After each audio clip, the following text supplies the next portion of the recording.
And we're back, and you are listening to Villaincast, BJJ Anti-Heroes, with myself, Chris, the Villain Pains, and Naqi, El Jefe, our shed. And welcome to Reap the Week. But first, a quick thank you to our members at In Theory BJJ, Concept-Driven Jiu-Jitsu, for fight commentary, technique and concept videos, private coaching, monthly webinars and Q&A sessions. Please visit www.patreon.com/InTheoryBJJ. Evening, Nak. Good evening, sir. How are you? I thought, like, the way that sounded then, I thought my internet had failed and you were talking robotic, but I think that's just you. Feeling fiery again. I felt fiery last week. I'm feeling fiery again this week. How are you feeling? Nice. Me, you know me. I'm usual same. Yeah, it's late. It's late. We're recording this at what? 10 to midnight? Yep. I know. But we've already been talking for like 20 minutes just because we're catching up. Did you know, just to begin with, I just want to put this out there, we are now we're in our birthday month of the return of Reap the Week. Oh, and interesting. Return of the podcast. We started up again in 16th of May last year, 2023. Nice. And we've been consistent since. Consistent, one a week for the past year. Like, nice. What? I know. I'm blown away. So I'm thinking we need to do something special for the birthday episode. Okay. So got a couple of weeks. Yeah. Figure it out. But we were trying to do something where we'll try and like. I don't know, maybe like record of a weekend or something, or like find out. I'll really look into how this Riverside malarkey works and see if we can like put it out to people, and if people want to come on the podcast, like guests, like just jump in. Let's test this software. Let's see how many people can get involved. Yeah. So yeah, if you want to jump in on the podcast, if you want to come on board and chat with us, and let's see how that goes. It would probably be a clusterfuck. Let me know. Just Drop me a abusing message. each other. Yeah, exactly. It'd be fun. Like people abusing us for what we've done for the past year. So if you're at all interested, please drop me a message on Instagram or something, and let's make it happen. Let's do something special in the next couple of weeks. How have you been anyway, now that's out of the way? We had fun doing the webinar the other day. We did the leg lock webinar. Yeah. For leg locks, it was good. Quite interesting. It was nice. Going through some of those details again. I felt really good on that. So if anyone hasn't checked that out, that's currently sitting on the In Theory Patreon. It's all the webinars that I've done are available on there, plus all the videos that get made, and there's now some rolling review footage going up online, so I recommend jumping in on there and checking it out. But yeah, the webinar was fun. It went so well, I put up a vote to see if people wanted a different webinar next, and everyone just said, no, leg locks part 2, please. So, like, cool. Brilliant. That's 77%. I was like, that's what's going to be Labour versus Conservatives in the next election. Like 77%. Complete landslide. How's training for you going? Training's going well, man. I'm consistent, so I'm happy about that. Back after Ramadan, back into it hard. So yeah. Nice. Yeah, you didn't feel too well after Ramadan, if I remember. No, I nearly killed myself. Just with food. Dude, yeah, you looked unwell. I was unwell. I'm telling you, I didn't have that session afterwards. I was like, oh my God. I felt so bad. So, thing is, like when you said you were ill, I thought, oh no, he's poorly. He's something wrong with him. Then you said it was self-inflicted just because you ate so much. I was like, oh right, well that's your fault then. Like, yeah, it was purely my fault. I take full responsibility. Yeah, good.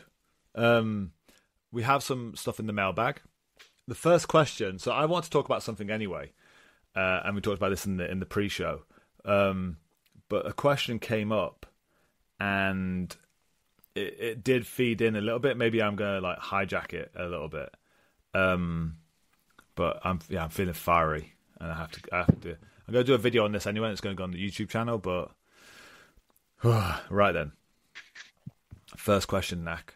Opinion on flying scissors takedown. Can it be done safely at live intensity?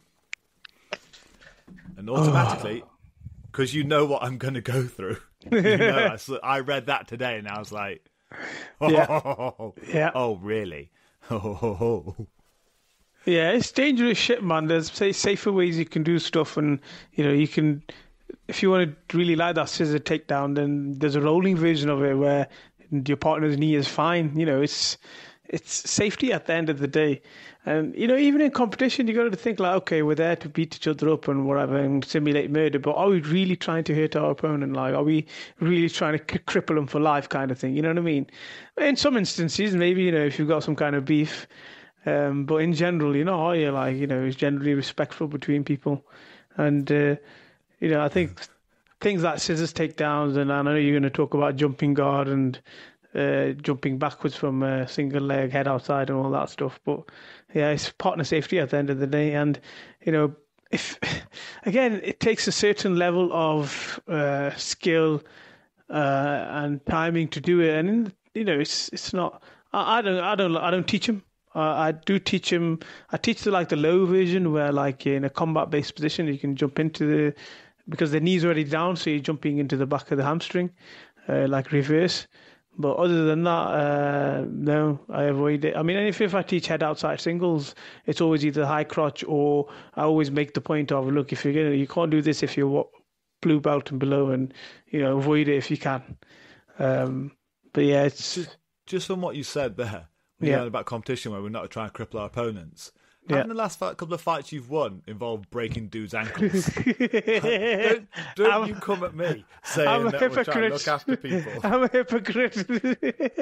No, I mean, look, we're not trying to badly hurt our opponents. My rule. My rule is very simple. If they don't tap, like that first one that I lost where he caught me with a Komodo accidentally, if I'd actually been a cunt and blasted through his leg, I would have fucking hurt him quite hard. But I put it on and I looked at him, and as I was about to squeeze, he slipped through. I was like, for flip's sake, that split second, I lost that match. And I was like, ugh. And since then, mate, my rule is very, very simple. Like, if you don't tap, I'm just going to go for wherever I need to go to in this competition. But I mean, from an intentional point of view, you're not trying to hurt your opponent. Yeah. Whereas with a scissor, there's a very, very highly likely chance, the probability is very high that you might miss, or they might plant their leg solid, or you might just completely blast through the knee and they're done, man. Like, you're in a wheelchair for 6 months, or more. Yeah. And it's not worth it, I don't think. Yeah. I think competition's a bit of an outlier in the sense of I'm not trying to hurt you. I'm not trying to injure you. I'm going to give you every opportunity because we're playing a game. But we all signed on to the same agreement. Like, I've had my ankles popped 2 or 3 times in competition. I'm like, yeah, it's fair. Like, I didn't tap because I thought I was going to get out, and I didn't. My ankles got ruined because of it. I don't have issues with the guys who did it. I don't blame them at all. Like, it's entirely my fault. I should have been a bit smarter about it. And so I look at it the same way. Like, I give people opportunity to tap. If they don't tap and I end up going through their leg, well, not my fault. You should have not been a little weirdo and kept going. But at the same time, so first part. So when I was going back in time now, and I do appreciate the irony of it all, is that when I was in the fire, I was the health and safety lead. Which I find that so hilarious. Like, by it's almost like some sort of like weird Batman thing. Like, by day I was like some mild-mannered health and safety guy, making sure doors didn't catch people's fingers, and at night I was like dragging people's faces across the floor. I'm like, yeah, it is ironic, actually, very ironic. I did appreciate at the time, like, this is this is odd. This is maybe I'm balancing myself out. But one thing, I mean, I remember being taught when I did my qualifications for IOSH, which is Institute of Occupational Safety and Health. So boring. And watch the amount of people. I'm going to look at the statistics on this podcast afterwards. And the amount of people who just clicked off. It's like, no, don't talk to me about occupational safety and health. There's people like running their cars off the road right now just to escape what they're listening to. They got to get to the button fast enough. So one of the things when I was taught about it was the difference between hazard and risk, and it was interesting because like it's you have to understand it to manage it. And so the guy I was teaching it, who would hold a pen in his hand, and he said, right, a hazard with this pen is I'm going to stab you in the eye. I'm like, cool, okay. That's a hazard. And so you look at the hazard and go, what's the injury from this hazard? And blindness, or whatever. He's just however he stabs me, and that like doesn't change as in like same if you get hit by a car. Like if you get hit by a car at 30 miles an hour, that's a hazard. Like it's what could happen to you. And then you have risk, which is the chance of it happening, the likelihood. And so he said, like with this pen, like I could stab you in the eye. The chance of me doing it is very, very, very, very low.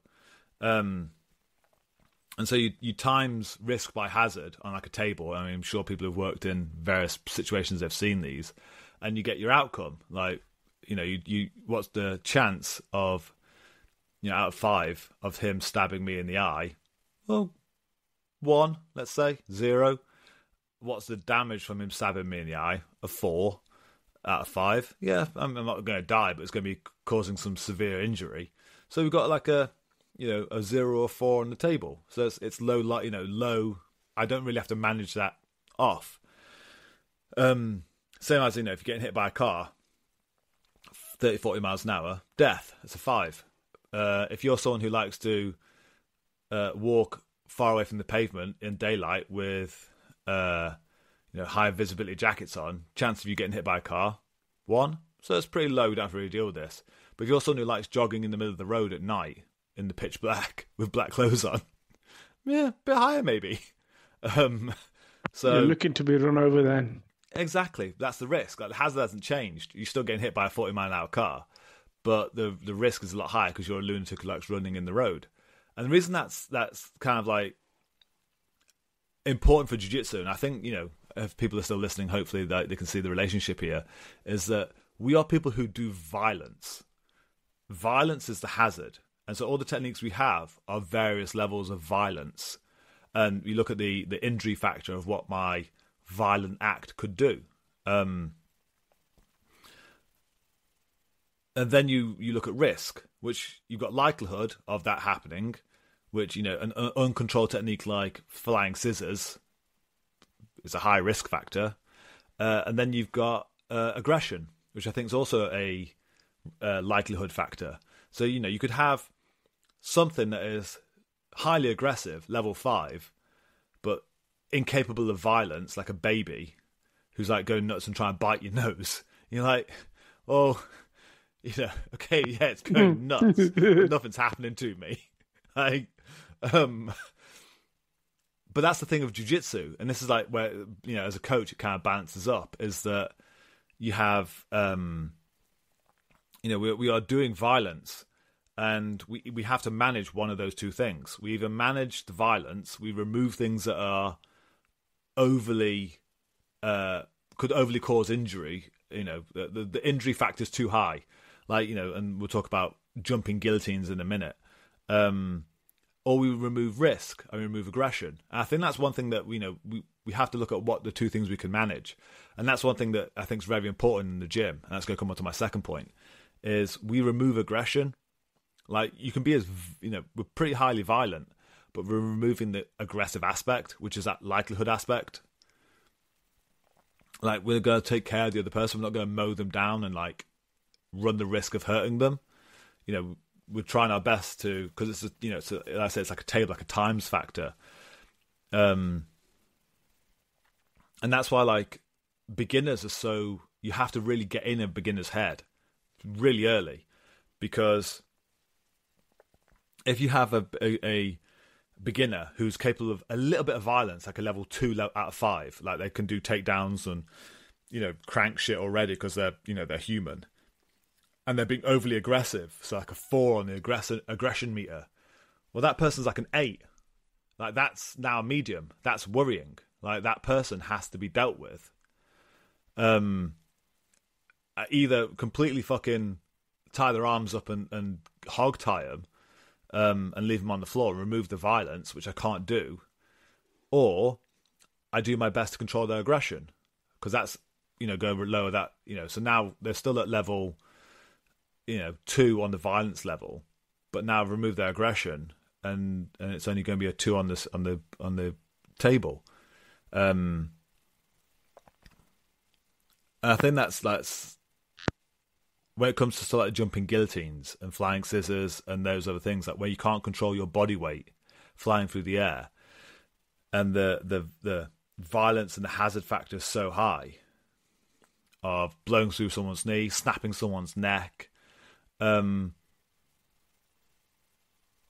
Yeah, you're putting this high likelihood factor on it as well, something that is, you know, highly dangerous. You're going to hurt someone, and it's not worth it, because at the same time, and this, I think, is one of the biggest things, I think, to controlling aggression, and we talked about gym culture in the past, like, we're on the same team. We're Manchester United. And no, you know, you could have picked any other team but them. Come on, oh, okay, I'm trying to be universl here, because there's people in different countries. And everyone knows who Manchester United are. Okay, I'll let you off. I'm not going to say Villa. Stoke. Yeah, so, like, you know, we're all on the same team. We're Manchester United, and we're doing training, and, you know, there's 20 people on the team or whatever. We split off into groups of 10, and we're going to play against each other. Like, I'm not going to hack down in training, even though it's a game we're playing against each other. I'm not going to hack down someone on my team, because what would be the fucking point? And I think when you see it from that perspective of those people in the room with you are in your team, like, you're doing training like in a football ground, and you've split off, like, what the fuck are you doing hacking down your own team? Like, I'm not going to slide tackle and blow the knees out of someone on my own team just because we're in training. Like, I can separate the fact out, like, you know, if we're against Liverpool, yeah, maybe I'm going to slide tackle and hack someone's knees out. But I'm not going to do it on a Saturday training on my own team when we're just split into 2 groups. Like, you lose training partners. Exactly. Well, no, as in, like, what kind of maniacal cunt? Oh my God, that's the first time I've used that one. I wonder if that's going to get, like, YouTube dealt with. I'm usually quite good, but oh, damn, like, maybe that's just how wired up I am on this one. Like, what kind of maniacal ball bag slide tackles their own team member on a Saturday training? Like, they'd get kicked out of that team super fast, and that's how I then look at someone. You know, like I said, I shouted at someone for the first, like, you know, properly laid into someone pretty loud on Monday for the first time, and it's because, all right, yeah, you're doing something which high risk factor, high hazard violence factor. So you're pretty high on my fucking table of fucking misery right now. Yeah, I'm gonna fucking lay into you, because what the fuck are you doing, pulling that kind of shit out of the bag on your own teammate? Like, put that one the fuck away. We've left the tap out era behind, of, like, you know, we all trucking train hard and let's go for it. Like, no, you know, as a coach, it's on my, we're both coaches. It's on our watch. So it's our remit to make sure that the people in the room are safe at the end of the day. And you manage safety through hazard and risk. And so if you see some mad fucker jumping for, like, flying scissors or flying guillotines, or, like, again, like we said earlier, like, you know, I mentioned that anyone, I'll say this out loud and you fucking come at me. Anyone who teaches head outside single legs and standing guillotines or jumping guillotines, you're negligent.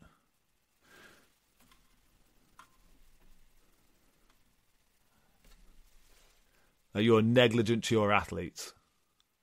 Like, especially if you're doing it to beginners. High-level people who've got some level of control, yeah, okay. But if you're teaching new people this, you're a negligent coach. Yeah, agreed. Not to beginners. Beginners, yeah, none of that shit. When you can grab hold of someone's neck on a head outside single, fall back into guard, you think, yeah, I can get a guillotine for me. I saw Dustin Poirier do it. And you end up snapping some fucker's neck because you don't know what you're doing. Like I said last week, we had some, a couple of new kids who, in the second session, considering I don't want them to do submissions, they saw a submission on YouTube, an armbar and a rear naked, had no idea how they worked, and cranked it on the one kid who was a bit weaker. I lost my shit. I said, if I ever see you fucking do submissions like that again, if you do submissions in the next year, I'm kicking you out of my gym. Like, that's it. Oh, it wired me up.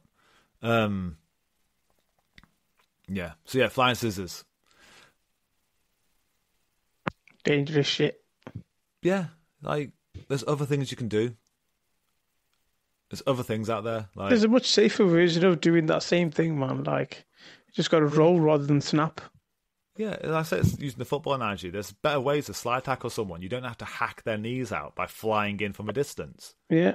Like, Jesus Christ. Like John Jones, I imagine he doesn't do oblique kicks in the gym. Yeah, exactly. Like when he's like trying to stamp through someone's knee.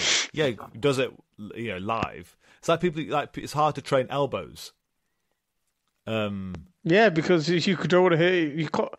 You can't do them in training, man. Elbows, because you'll hurt each other quite bad. You just cut each other up. Exactly. Like you can't train. Like I don't see Matt Brown doing the thing he did to Diego Sanchez. Yeah. Oh my regular god. Training. I hold him up by the face and then just like elbowing him. That was dangerous. That was. Yeah, he ain't doing that on a Thursday evening, is he? With his regular training partners. He ain't saying to some white belt, "Come here, stay still." It's like knocking him into the floor like fucking plants. I don't think that's what he's doing. So yeah. Right. Yeah, I'm going to do a video on that because I think, it winds me up, man. Winds me up. Oh, I like this. I think you'll enjoy this one, Naq. I'm going to leave you to run on this one because it's a crazy question as well. I like it. I like how people are seeing things these days. So thank you for people sending in these questions. Should BJJ matches have a wall or pit karate combat style? The out of bounds sucks. Yeah, man. Fucking, I 100% agree with this. Like, this out of bounds bollocks because we don't play like I've seen like over the years now how when I go and watch competitions as well, or when I compete, or when we go with other like guys to compete, it's like how a lot of these geezers use the rules to fucking win some fights. Technically and even athletically or physically, you'd probably be better than your opponent, but using the fucking rules, how these guys do this out of bounds shit, they managed to get the wins. And I've been gringed with this rule as well before, where I've managed to get a takedown, it's gone out of bounds, and I've lost points, and this, that, the other. And it pisses me off. You don't understand, and like I think I agree. There should be some kind of something. I like the karate combat idea, to be fair, because I've seen some of their matches and how they pin each other over the wall, man. Oh, it's mad. I agree. I do think there should be something to contain the fight. Logistically. Yeah, it's the logistics of it, isn't it? It's a logistics problem. Yeah. If you could honeycomb up some cages or something, then absolutely. I was even thinking how when you go to a gig or something, you got the barrier that holds people in. Yeah. Because it's got a T-frame at the bottom. I was thinking maybe those who can put mats over them, that just barricade people's mats in. I wonder how expensive they are. Yeah, I'd say we are doing the best we can in the situations we have. Yeah. If we could all have MMA cages because you look at the big competitions Worlds or Euros or the Opens or whatever, and you've got 10 matches going on at any one time, Imagine, and you got to run 10 matches just to get through the number of competitors who signed on. Imagine how much extra space it would take to put barriers around everything. Yeah, that'd be mad.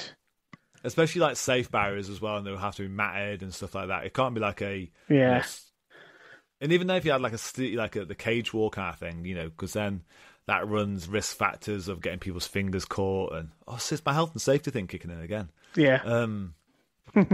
Yeah, logistically, rolling out a few Fuji mats not an issue, but yeah, sticking up cage walls and stuff like that, it would be great. And if we could engineer that problem out, fantastic. Yeah. Do you see that video of the kid who I think he went for like a triangle or something, and so the other guy picked him up and slammed him through the judges' table? Yeah, it's quite a viral. That's quite a viral video. That is. Yeah, it's hilarious. Like, what was the kid thinking? Fuck off. That's some impressively mental shit right there. Maybe it'll stop things like that happening. Maybe just break his back over the wall instead. Throw him out. Although to be fair, like I was when we were on Monday, because we've got the ring, like a boxing ring, we train training as well. And I tried to put a kid through the ropes the other day. Yeah, I was watching. I had him like a Tommy Nag. And then, like, I realised that I was going to put him through the ropes. I just thought, I'm going to safely deposit him halfway through the ropes. And I thought, do I put him all the way through? Nah, bring him back. And he's there, like, unable to stop this thing from happening. I was going to post him, like, a letter. Oh, my God. Yeah, I'd love to. I think it'd be great. I think we should have things like that. Opinion on... Okay. You are a qualified teacher of human beings. I'm just someone who acts like one. Opinion on what is the worst way to teach/learn jiu-jitsu? No such thing. I don't think. I think there's so many different ways to learn that. I think people get so like something that really irritates me is like now you said you were hot today. Now this one's got me hot because good. I like it. It's a question where like. So with some people, you might not have the facilities to be able to learn like you could learn if you were in a different place. So, sometimes it's a problem where it's not in your hands and you've got to learn the way with what you've got available, and then you could be in some places where there's such an abundance of ways you can learn from. And then, you're trying to pick which ways to learn. It's like just learn, the more you think about it, the more you do it, the more you read about it, the more you try, different things, and the more time and effort you put into it, the better you're going to get. People are always looking for the shortcut, man, with these things where, what's the best way to learn, and what's the best way to train, and what's this and what's that. Like, a lot of it's trial and error because everybody's different, man. And, you try and do what the athletes do if you want to get to that level, or you try and do as a hobbyist, like you just find your own pattern, your own schedule, and what you can do. I think people get so hell-bent on trying to find that shortcut, where they can just propel fast, I understand, but it's a lot. You got to put the graft in, man. You got to put the graft in. Yeah, I agree. Like, there has to be. I agree that a lot of it, a lot of the teaching is going to come down to the coaching. Like, we've come across shit coaches before. Oh yeah. And I'd say that the worst is someone who unquestionably follows how they were taught and just imitates. I'd say like that is the worst because that person's not innovating and caring about the athletes in the room. Yeah, they're just 100%. parroting. I'd say that's the worst. Like, and I'm going to leave that open to interpretation, all coaching styles. Yeah, because that's the thing. Is like the worst style of coaching is the person who doesn't care about individual athletes. Because I've been teaching privates now for 7 or 8 years, and a lot of the people who come through and book me, I get a few people who've done jiu-jitsu and want certain things solving, but a lot of people who come through are beginners who just don't feel comfortable in a class setting, which means I get all manner of ability levels come through the room, and I adjust the lessons accordingly. Like, some people get a lot more kind of, I have to explain things to them, but other people, we just spar for an hour, and I almost, I adjust the role to help them work on the things that I think they need to work on. I leave them, I play games with them. That sounds wrong. Well, no, I'm taking the piss out of ecological there. I know. And so I leave, it's find the right tool for the right person. Sometimes, much to my own frustration of myself, it takes me a while to find the right thing for the right person. Like, there was one kid who I thought would be better suited to playing more guard. But in fact, he found it very hard to kind of get that dexterity over his legs. It wasn't until I made him do more wrestling, but then he had an issue with pulling the trigger. I was like, right, well, okay, well, he's got, his wrestling feels a bit better, but he's got this, issue pulling the trigger. And so, completely against what you think, like, with the best way of opening him up, I showed him videos of Jordan Burroughs. I said, watch, as soon as this Jordan gets low, he just goes and he doesn't come back up for air. Like, he just runs the other guy down. It's tenacity. It's that commitment. I was like, right, I want you to, imitate Jordan Burroughs. I want you to imagine you're Jordan Burroughs. And all of a sudden, like, he was running me down. I was like, good. Okay, now don't let me get my hips above yours. And he just kept on running me down and keeping on top when he was down there. I was like, brilliant, fixed. But he wouldn't put that in a regular kind of coaching program. I was right, we was going to watch videos of the style I think would help you if you adopted it. Yeah, I know what you mean. I wouldn't do that for everyone. So it's definitely a case of, care about the people in the room and find the way that opens up their potential. And like I said, at the same time, it's down to the motherfuckers in the room. Like, we're both driven human beings. That we get up and we fucking go for it. And then you got fuckers who want to be carried. I'm like, sorry. Like, have a bit of personal responsibility. Like, people who, like, we had a question last week about strength and power in competition and jiu-jitsu. I'm like, yeah, being physically fitter in a sport helps. So then don't whinge if your cardio and your strength is shit. If you haven't been putting the hours in training, like, if you want it, get up. Wake your ass up in the morning. Go to bed early.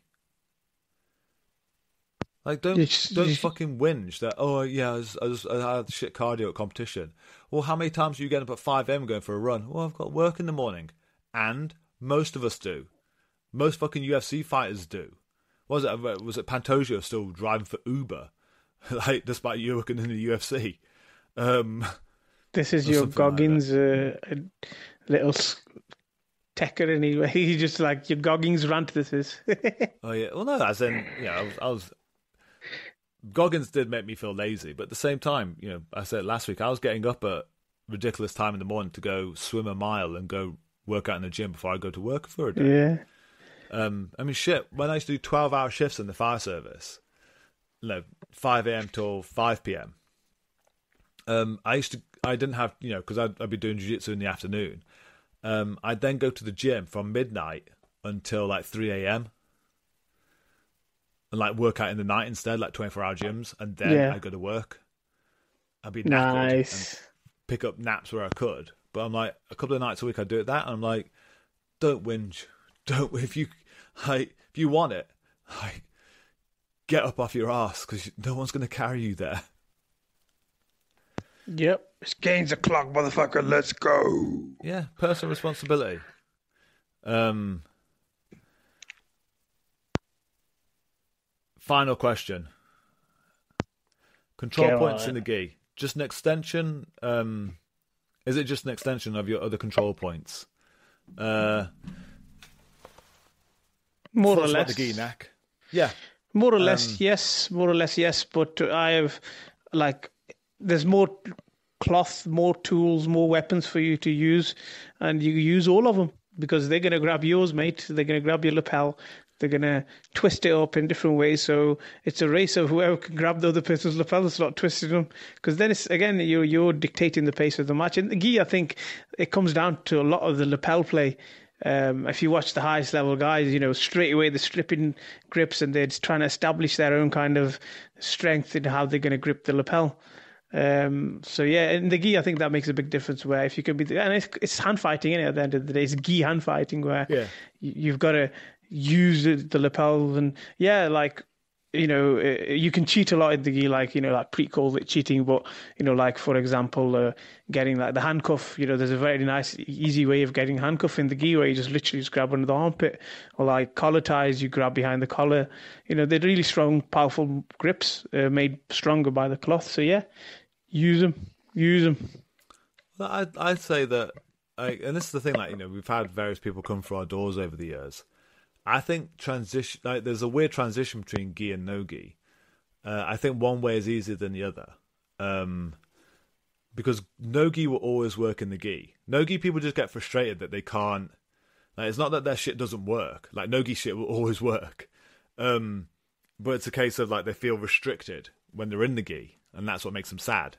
They can't just jump around and be mental and athletic as they once were in no gi. They get a bit locked up and they feel claustrophobic. I mean, most people join the gym no gi, eventually get a gi on and go, I fucking hate it.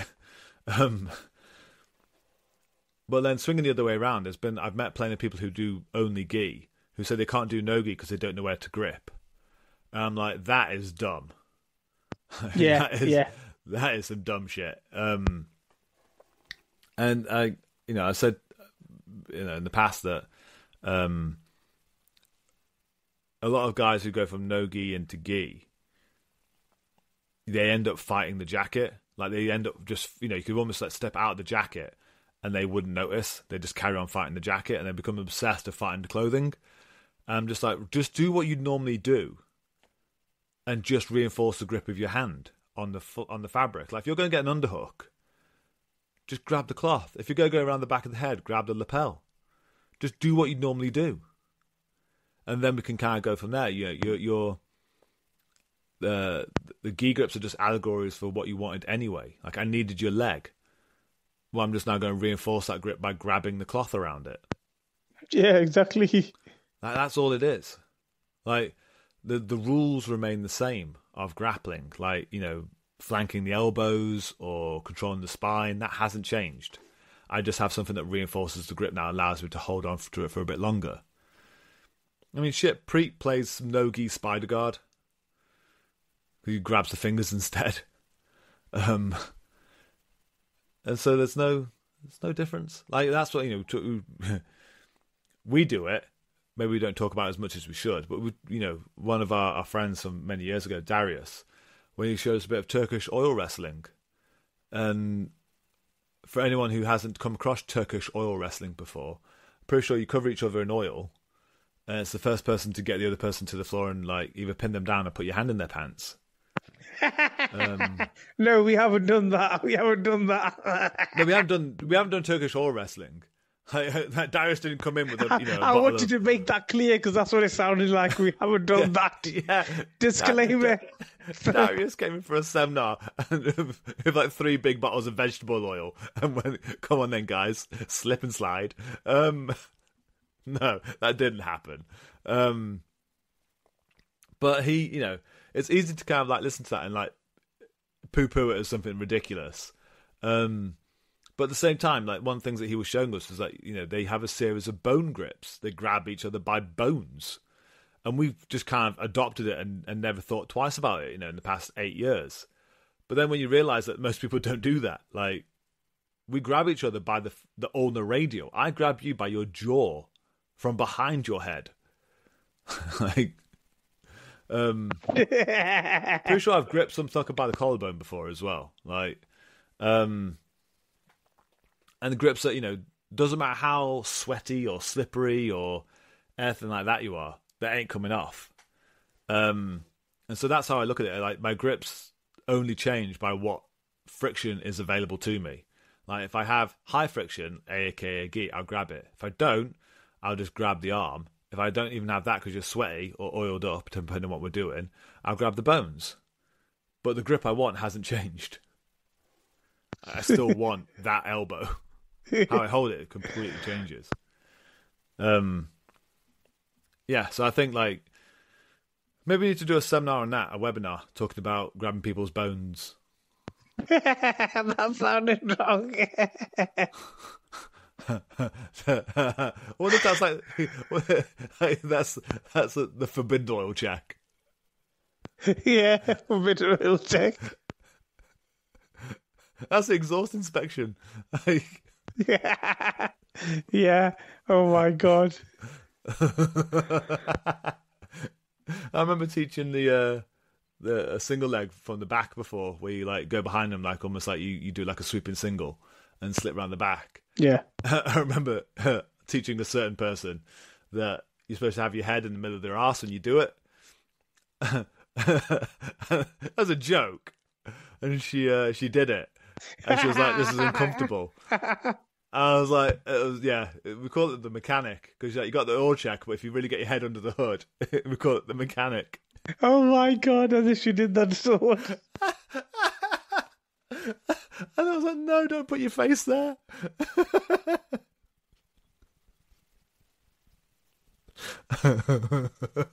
I'm on mute because I'm just laughing my head off. You keep falling out, and I'm like, is he muting it, or is he like falling out No, of I'm the muting it because conversation? I'm just laughing my head off. Dude, yeah. Like, do I feel bad? Now, no. It's gone. I've purged it from my system. But yeah, the mechanic, when the oil check just doesn't get in far enough. Get your head under the hood.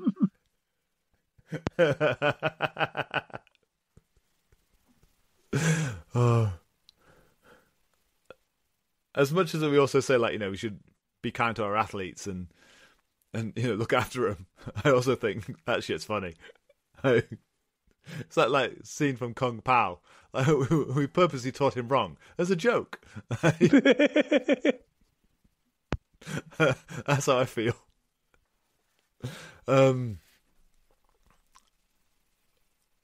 Well, that's been Jimmy's mailbag.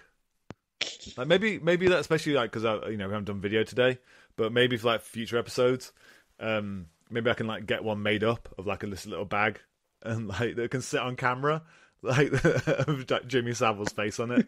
Like, oh no! What's in the bag today, Jimmy? As well, like I think UK listeners second or third on like our demographics. So maybe some of the people listening to this don't know who Jimmy Savile is, and they're going to go get curious in a minute and go on his Wikipedia page and be like, "Oh my God, like, why are they talking about him?" It's because he had a show in like the 70s or 80s. Jim will fix it. And I'm sure he probably had a mailbag because that's how you got into shows those days, to say like what your problems were. We just haven't caught up with current events in the last 30 years. Well, you did what? I'm sure I'll see you at training tomorrow, sir, or today. Yes, indeed. When this comes out. This has been a fun episode, as always. We're both feeling heated. I think we needed to go decompress, sit in a quiet room, think about what we've done. Yeah. We broke some boundaries today. Swear words we've never approached before. Anger levels. I was actually thinking as well. This is me, like, just because I get bored in the day. I wonder if we could do because we've both got headsets. I'm pretty sure you use the same headset. Like, why don't we do almost like a live or like a podcast, but while we're playing PS5 games. Yeah, like a Twitch thing, there. Twitch stream thing. Yeah, kind of. Yeah, we're trying to do a podcast while trying to play a game. Talk jujitsu. Yeah, I was like, maybe. But I think there's the only people who'd be interested in me and you. Yeah. Oh well, maybe one day. But yeah, anyone interested in jumping in for like the birthday podcast? I'll find a way of doing it, and let's have a giggle. Let's have some fun. If you've got a mobile phone and some headphones, I'm pretty sure you can jump in. Just drop me a message on Instagram. I'll put it on Discord and various places if I figure it out. But yeah, thank you, sir. This has been another episode of Reap the Week. No problemo. See you later. See you tomorrow, dude. See you tomorrow.